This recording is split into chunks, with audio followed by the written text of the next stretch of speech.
جو رشتے تمہیں تکلیف دیں ان سے دوری اختیار کر لو، وہ خود لوٹ کر آئیں گے، مگر اس وقت جب تمہارے دل سے اتر چکے ہوں گے، کیونکہ وہ تمہاری قدر سے نہیں پچھتاوے سے لوٹتے ہیں۔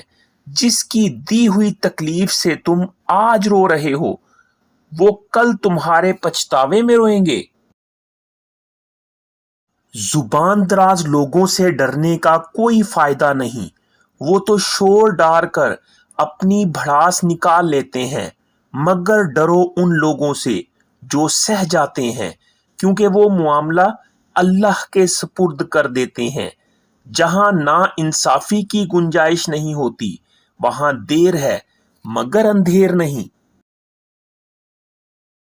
کبھی کبھار کچھ لوگوں کے ساتھ بحث کرنے سے بہتر ہے وہ جو آپ کو جیسا سمجھ رہے ہیں انہیں ویسا ہی سمجھنے دیں، اور پھر وقت کا انتظار کریں، کیونکہ ایسے لوگوں کے لیے وقت کے پاس بہترین جواب ہوتا ہے۔ کانوں کے کچے لوگوں کو ہمیشہ اپنے کردار اور اخلاق سے جواب دینا چاہیے، اور ایسے لوگوں کے سامنے اپنی صفائیاں پیش کرنے کا کوئی فائدہ نہیں۔ اگر لوگ تم سے متاثر ہو رہے ہوتے ہیں تو تکبر نہ کرو، بلکہ شکر ادا کرو اپنے رب کا، جس نے تمہارے عیب چھپا کر تمہیں لوگوں میں معزز بنا رکھا ہے۔ محبت سے غم اور اداسی ضرور پیدا ہوگی، وہ محبت ہی نہیں جو اداس نہ کرے۔ جب تک انسان دوسرے کی جگہ پر کھڑا نہ ہو اسے پوری بات سمجھ نہیں رہتی۔ اس دنیا میں سکون سے جینے کی ایک ہی تدبیر ہے کہ ہر انسان کے پاس ایک وسیع و عریض قبرستان ہو جہاں وہ دوسروں کی غلطیوں اور خامیوں کو دفنا آیا ہو۔ ماں اگر ان پڑھ ہو اور پنجابی میں بات کرے تو اس کے ساتھ انگریزی نہ بولنا شروع کر دینا۔ علم تو ادب کا نام ہے۔ اصل بادشاہی یہ ہے کہ آپ کے پاس سب سے بڑا علم ہو اور آپ اپنی زندگی سب سے کمزور آدمی کے برابر رکھیں۔ لوگوں کو آپ سے نہیں، آپ کے پاس چیزوں سے مطلب ہوتا ہے۔ اگر آپ کسی سے بحث میں جیتنا چاہتے ہیں تو کچھ دیر خاموش رہیں اور نتیجہ دیکھیں۔ جن لوگوں میں اعتماد کی کمی ہوتی ہے وہ ہمیشہ دوسروں کی تذلیل کرنے کی کوشش میں مصروف رہتے ہیں۔ سست لوگ زیادہ کام کرتے ہیں، ان کی کاہلی انہیں کام کرنے سے تیز ترین اور آسان ترین طریقے تلاش کرنے کے قابل بناتی ہے۔ وقت کے ساتھ ساتھ اپنی ترقی کا جائزہ لیں، آپ کو اندازہ ہوگا کہ آپ وہی زندگی گزار رہے ہیں جس کے آپ نے خواب دیکھے تھے۔ انسان کو اتنی سمجھ ضرور ہونی چاہیے کہ اسے کب بولنا چاہیے اور کب خاموش رہنا چاہیے۔ اپنے فائدے کے لیے کام کرنے والا انسان زندگی میں کبھی خوش نہیں رہ سکتا۔ اگر آپ ان چیزوں سے بچنا چاہتے ہیں جو آپ کو پریشان کرتی ہیں تو آپ کو جگہ بدلنے کی نہیں، خود کو بدلنے کی ضرورت ہے۔ برے وقت سے خود کو وہی شخص بچا سکتا ہے جو برے وقت سے آگاہ رہتا ہے۔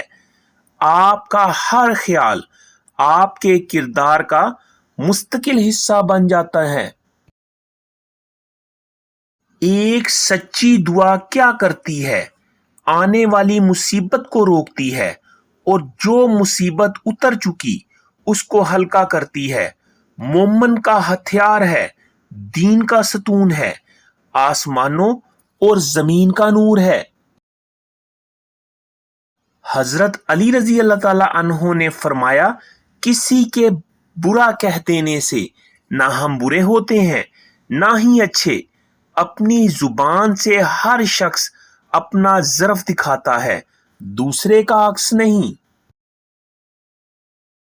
لوہا نرم ہو کر اوزار بناتا ہے، سونا نرم ہو کر زیور بنتا ہے، مٹی نرم ہو کر کھیت بنتی ہے، آٹا نرم ہو کر روٹی بنتا ہے، اور آدمی کا دل نرم ہو تو انسان بنتا ہے.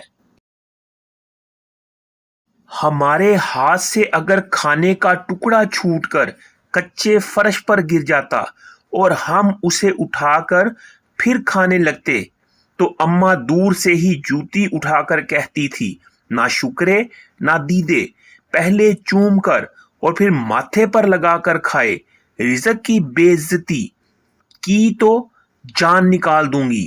وہ جراثیم سے زیادہ خدا سے ڈرتی تھی.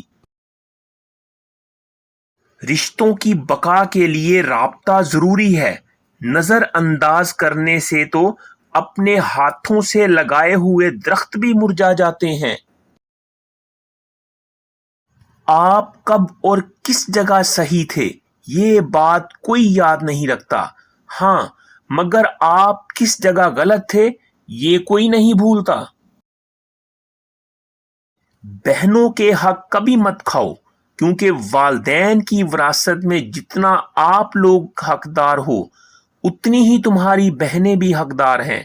اور کبھی بھی اپنی بہنوں کو وراثت سے حصہ دینے سے تم پیچھے مت ہٹو، کیونکہ تم کون سا اپنی جیب سے ادا کر رہے ہو. جو بھی وراثت سے آ رہا ہے اس میں سے حصہ دینے سے کسی کو کیا اعتراض ہو سکتا ہے. مگر اکثر بھائیوں کا اپنی بہنوں سے رشتہ ہی تب تک برقرار رہتا ہے جب تک وہ جائیداد میں سے اپنے حصے کا تقاضا نہیں کرتی، اور جب وہ جائیداد میں سے اپنا حصہ بھائیوں کو دینے کا فیصلہ کرتی ہیں تو بھائیوں کی نظر میں اس بہن کو اہمیت ہو جاتی ہے. اور اگر اپنا حصہ مانگ لیتی ہیں جو کہ ان کا شرعی حق بھی ہے تو بجائے خوشی سے حصہ ان کے حوالے کرنے کے بہنوں سے سارے رشتے ناطے ختم کر دیے جاتے ہیں کہ اس نے بھائیوں سے اپنا حصہ کیوں مانگ لیا. اور جو بھائی ایسا کرتے ہیں ان کو اللہ پاک بھی پسند نہیں کرتے، اور اس کو دنیا میں ہی طرح طرح کی مصیبتیں اور پریشانیاں آنا شروع ہو جاتی ہیں، اور سب سے بڑھ کر اس بھائی کو دنیا میں ہی 2 چیزوں سے محروم کر دیا جاتا ہے.